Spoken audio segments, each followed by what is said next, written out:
Bugün sizə qaynanamın mənə keçmişdən bir xəzinə kimi hədiyyə etdiyi bu vafli aparatını göstərmək istəyirəm. Resepti də elə kitabçada yazıldığı kimi hazırladım. İlk olaraq kərə yağını əridirəm və bir qaba tökürəm. Üzərinə 5 ədəd yumurta və şəkər tozu əlavə edib yaxşıca qarışdırıram. Daha sonra unu əlavə edirəm və bütün ərzaqları bir-birinə yaxşıca qarışdırıram. Xəmirimiz hazır olduqdan sonra vafli aparatını qızdırıram. Hər ehtimala qarşı aparatı biraz da yağlayıram. Xəmirdən az-az əlavə edib vafliləri bir-bir bişirməyə başlayıram. Burada ən vacib məqam budur. Vafli bişən kimi isti-isti tez bükmək lazımdır. Çünki soyuduqdan sonra quruyur və formasını almaq çətinləşir. Bu renkli vafliləri hazırlayanda uşaqlığım da yadıma düşdü. Mənim yadımda qalan qədəri ilə keçmişdə belə rəngarəng vaflilər bişirib xonçalara düzər xonça aparırdılar.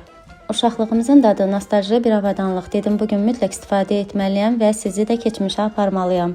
Xırt-xırt, kövrək və çox gözəl alınıb.